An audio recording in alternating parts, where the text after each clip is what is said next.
তবে আবার রাজপথে সক্রিয় হয়ে উঠতে চায় দলটি নির্বাচনের। আসসালামু আলাইকুম প্রিয় দর্শক, ফাইনালি চলে আসলাম আপডেট ও গুরুত্বপূর্ণ কিছু নিউজ নিয়ে আপনাদের মাঝে। প্রিয় দর্শক, অবশ্যই ভিডিওটি শেষ অবধি দেখবেন। দর্শক, আপনাদের কাছে ছোট্ট একটি অনুরোধ, দেশ এবং দেশের বাইরে হলে কমেন্ট বক্সে লিখে জানিয়ে দেবেন, আর চ্যানেলে নতুন হলে সাবস্ক্রাইব করে পাশে থাকা বেল বাটনটি অবশ্যই অল করে দেবেন, কারণ পরবর্তী আপডেট নিউজ সবার আগে পাওয়ার জন্য প্রিয় দর্শক আর অবশ্যই একটি লাইক।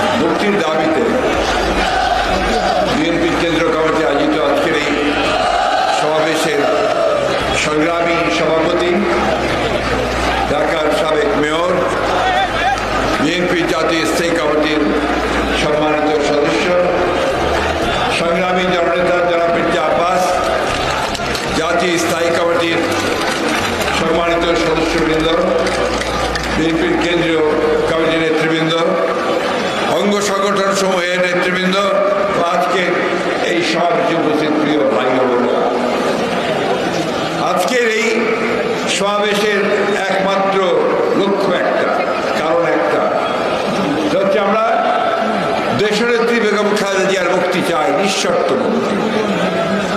কারণ দেশনেত্রী বেগম খালেদা জিয়া এই দেশের মানুষের সেই নেতা যিনি তার সারাটা জীবন এই জনগণের পাশে দাঁড়িয়ে থেকে সংগ্রাম করেছেন।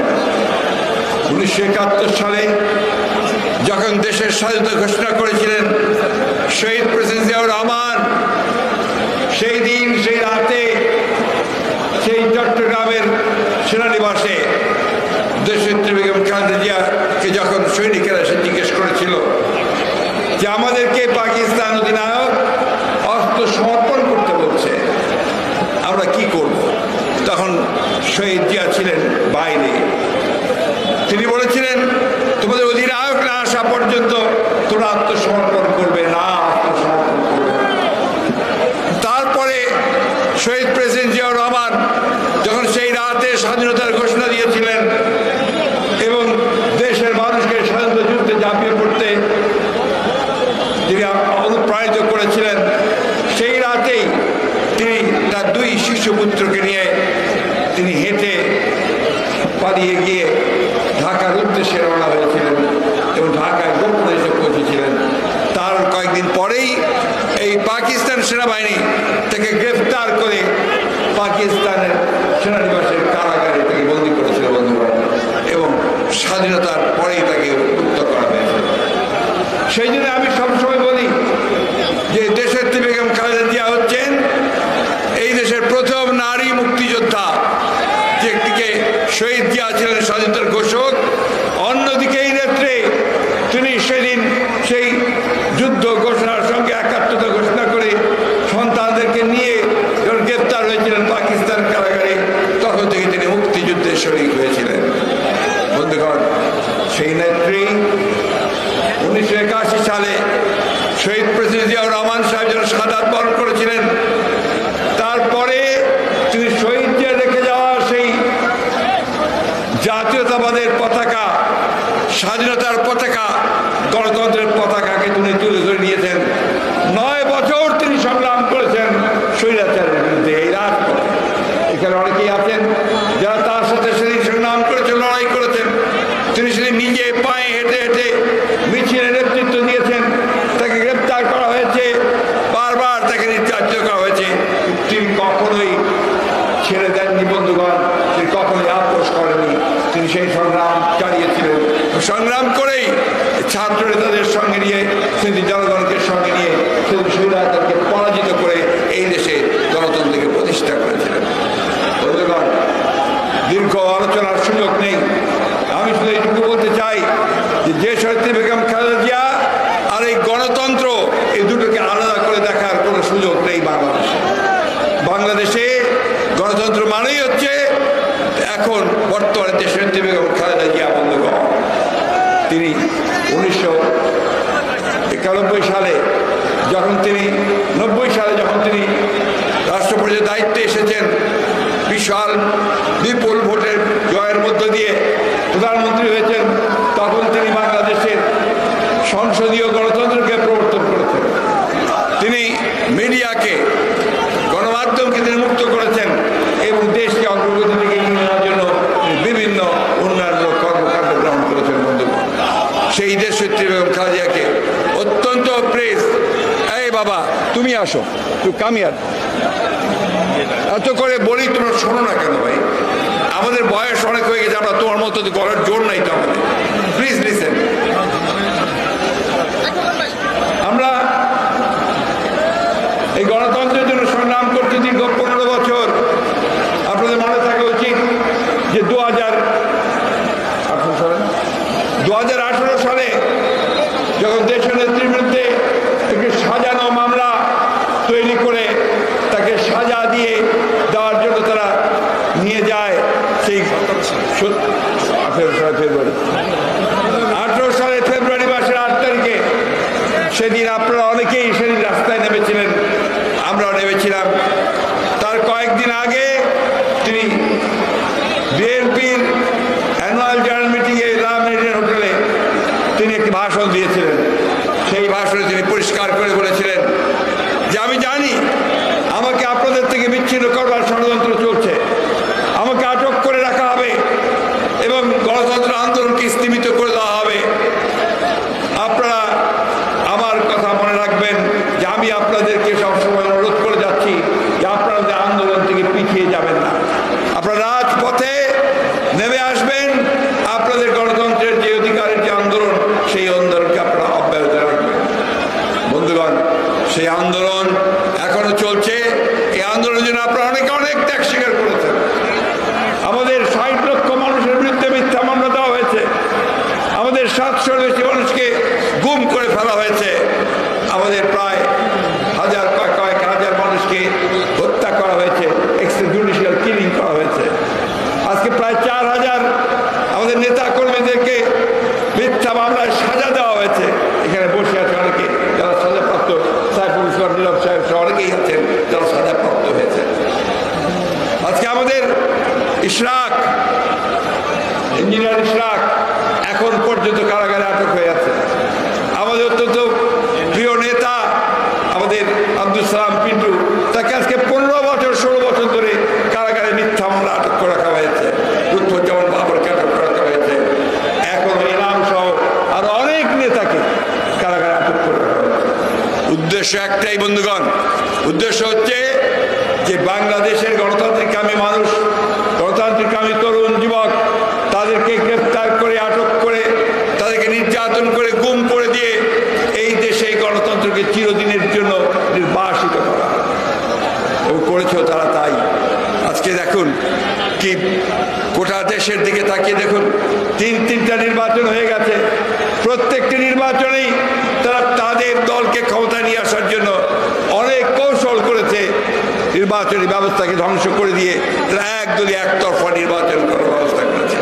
প্রথমে করেছে ভোটারহীন 154 জনকে আপনার নির্বাচন ঘোষণা করে দিয়ে একটা পার্লামেন্ট গঠন করেছে।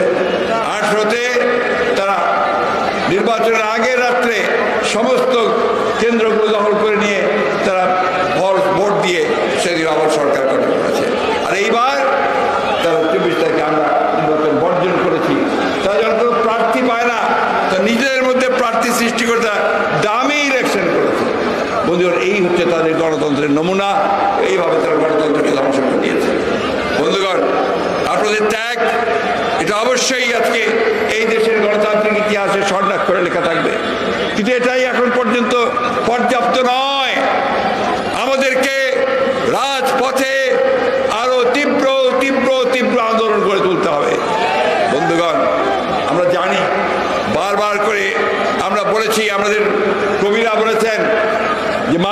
মৃত্যু হয় একবার দুইবার না। শেক্সপিয়ার তার কবিতার মধ্যে বলেছিলেন, cowards die many times before their death, but of all the wonders it seems to be most strange that man should die out of fear. ভয়ে মারা যাওয়ায়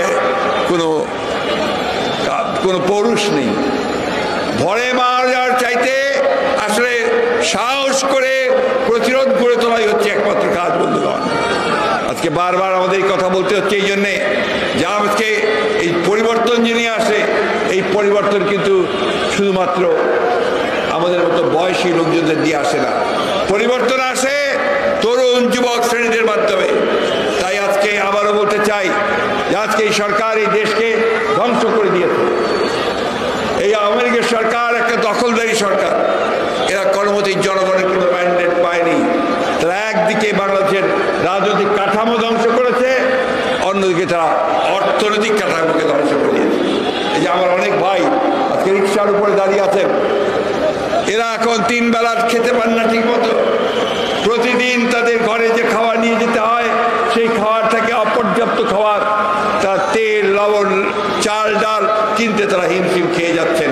ভয়ঙ্করভাবে সেই মুদ্রাস্ফীতি হয়েছে, জিনিসপত্রের দাম বেড়ে গেছে, কেউ চিকিৎসা পায় না, শিক্ষার ব্যবস্থা ধ্বংসের দিকে নিয়ে গেছে। আজকে অর্থনীতিকে ব্যাংকগুলোকে লুটপাট করে তারা আজকে বিদেশে টাকা পাচার করে দিচ্ছে। তার প্রতিদিন খবরের কাগজে আপনারা দেখছেন যে তাদের সরকারি কর্মকর্তারা এখন বের হয়ে আসছে। সেনাবাহিনীর সাবেক প্রধান আমরা চিন্তা করতে পারি না, সে আজকে দুর্নীতির সঙ্গে জড়িত, গণতন্ত্র ধ্বংস করার সঙ্গে জড়িত। আজকে অবিশ্বাস্য লাগে যখন দেখি পুলিশ বাহিনী প্রধান সাবেক যারা হাজার হাজার কোটি টাকার মালিক, সে national board of revenue NBR তার একজন কর্মকর্তা কয়েক হাজার কোটি টাকার মালিক, আরো একজন কর্মকর্তা সেও আপনার কিভাবে মালিক। এরকম ঠক বাঁচতে গাও জার হয়ে যাবে। কিন্তু বড় বড় আরো যারা আছেন, যারা রাঘব বোয়াল, যারা এই চুরির হোতা, তাদেরকে কিন্তু এখন পর্যন্ত ধরা হচ্ছে না। বন্ধুগণ, আজকে এই দেশ এই আওয়ামী লীগের হাতে, এই বর্বরদের হাতে, এই লুটেরাদের হাতে একটু নিরাপদ নয়। একদিকে তারা আমাদের ভোটের অধিকারকে হরণ করে নিয়ে গেছে, অন্যদিকে আমাদের দেশনেত্রী বেগম খালেদা জিয়া, যিনি গণতন্ত্রের মা, যিনি গণতন্ত্রের সঙ্গে একাত্ম, তাকে বাদ দিয়ে কোনো চিন্তা করতে হবে না। তাকে মিথ্যা মামলায় জড়িয়ে আজকে সাজা দিয়ে আটক করা হয়েছে। প্রায় 6 বছর তিনি আটক আছেন। আর কত রকমের সব কৌশল বের করে, নতুন নতুন কৌশল। আমরা খুব পরিষ্কার করে বলতে চাই, দেশনেত্রীকে মুক্ত করুন, অন্যথায় আপনাদেরকে যে কোনো পরিণতির জন্য তৈরি থাকতে হবে। এই দেশের মানুষ কখনো এই দেশনেত্রীকে এইভাবে অন্যায়ভাবে তাকে কারাগারে বন্দি অবস্থায় তাকে চলে যেতে দেবে না, এটা আমাকে মনে রাখতে হবে।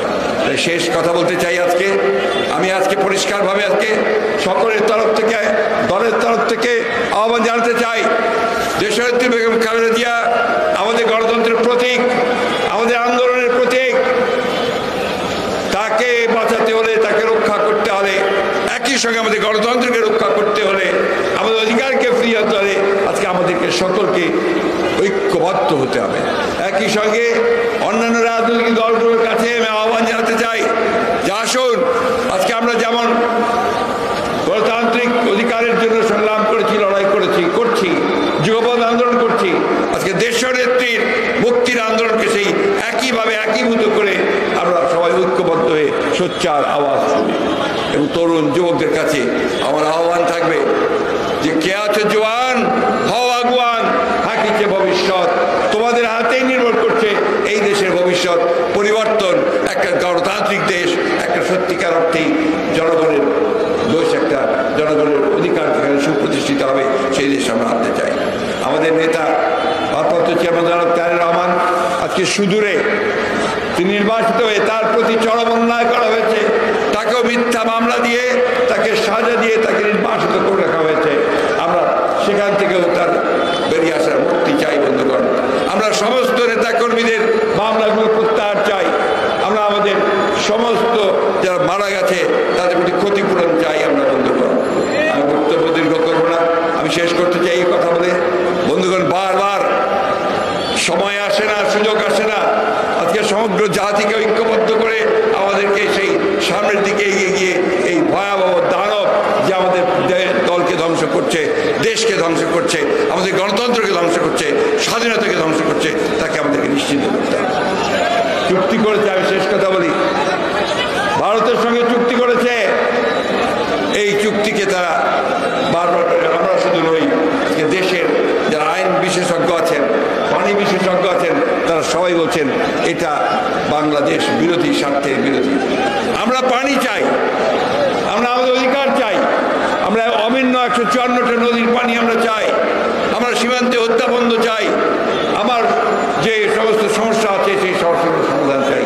তা না করে এই সরকার তারা সব কিছুই বিলিয়ে দিয়েছে। শেখ হাসিনা আজকে গর্ব করে বলছেন যে আমি তো কানেক্টিভিটি দিয়ে দিয়েছি, তাতে কি হয়েছে, সবাই দেয়। আপনি তো সব সময় দিয়ে দিয়েছেন। এর আগে আপনি বলেছিলেন যে আমি তো উজাড় করে দিয়েছি। আপনি তো উজাড় করে দিয়েছেন, আমরা বাংলাদেশের মানুষ কি পেল, বাংলাদেশের মানুষ এখান থেকে কি পেয়েছে? বাংলাদেশের মানুষ পেয়েছে ঘৃণা, বাংলাদেশের মানুষ পেয়েছে তার অধিকারকে হরণ করা, বাংলাদেশ পেয়েছে তার যে সমস্ত সম্পদগুলো আছে সেগুলোকে লুণ্ঠন করবার জন্য আরো পথ তৈরি করা। তাই বন্ধুগণ, আমাদের সামনে কোনো বিকল্প নেই। এই সরকার থাকা মানেই হচ্ছে আমাদের দেশ ধ্বংস হওয়া, গণতন্ত্র ধ্বংস হওয়া, দেশের মানুষ ধ্বংস হওয়া। তাই আজকে দেশের নেত্রীকে রক্ষা করতে হলে, আমাদের নিজেদেরকে রক্ষা করতে হলে আমাদেরকে সামনের দিকে অবশ্যই আরো তীব্র থেকে তীব্র আন্দোলন করে তুলতে হবে। আন্দোলনের মাধ্যমেই এদেরকে পরাজিত করতে হবে। এই